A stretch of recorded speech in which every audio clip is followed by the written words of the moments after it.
हरि ओम तत्सत। श्री श्री सीतारामचंद्राय नमः।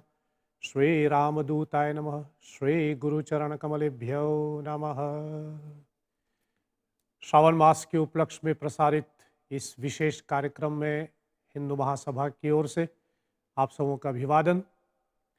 पूरा शिवमय वातावरण छाया हुआ है चारों ओर। भक्तगण अपने अपनी शक्ति अनुसार, अपने अपने सामर्थ्य अनुसार, अपने अपने समझ अनुसार भगवान शिव की आराधना कर रहे हैं। यह पूरा श्रावण मास भगवान शिव को समर्पित किया जाता है। जिस प्रकार कार्तिक मास में हम भगवान श्री हरि विष्णु की विशेष पूजा करते हैं, उसी प्रकार इस श्रावण मास में भगवान शिव की हम लोग विशेष आराधना करते हैं। वैसे श्रावण मास चतुर्मास के पहला महीना माना जाता है। शास्त्र में उल्लेख है कि 4 महीनों के लिए भगवान श्री हरि विष्णु शयन कर रहे हैं। ऐसे में सृष्टि का संचालन भगवान शिव करता है और इसी कारण हेतु इस पूरे 4 महीने में हम भगवान शिव एवं भगवान शिव के संबंधित उनके परिवारों की विशेष पूजा हम लोग करते हैं।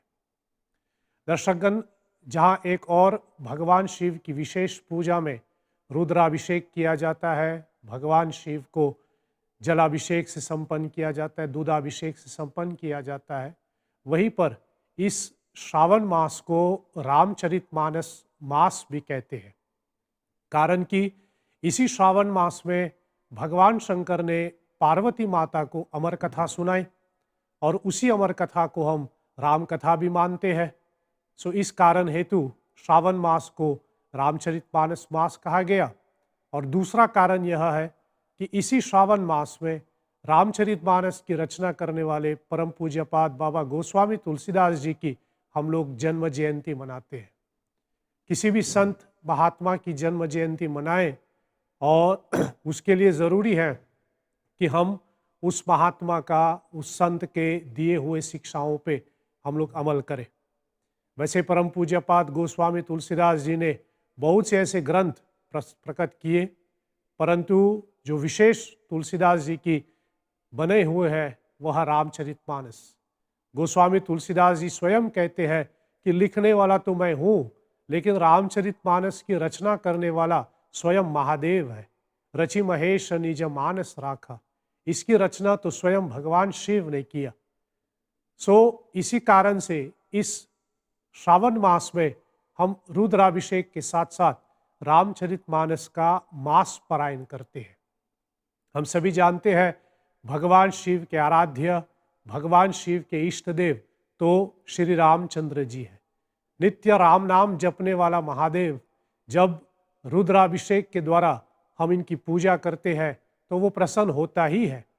लेकिन जब भगवान शंकर को उन्हीं के इष्ट देव, उन्हीं के आराध्य श्री राम जी की गाथा सुनाते हैं तो वो और भी ज़्यादा प्रसन्न हो जाते हैं।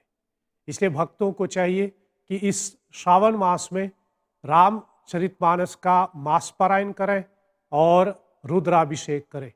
और यह भक्तों को स्मरण रखना चाहिए कि दोनों में हम भगवान शिव की ही आराधना कर रहे हैं, दोनों में हम भगवान शिव की ही पूजा कर रहे हैं।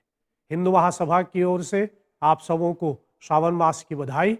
भगवान शिव की कृपा बनी रहे, ऐसी मैं प्रार्थना करते हुए आज की इस कार्यक्रम को विराम देता हूँ। आपकी ध्यान के लिए धन्यवाद। ओम सत्यम शिवम सुंदरम। ओम शांति ही शांति ही शांति। ओम श्री सीतारामचंद्रार्पणमस्तु। साधुवाद। जय श्री हरि। ॐ नमः शिवाय।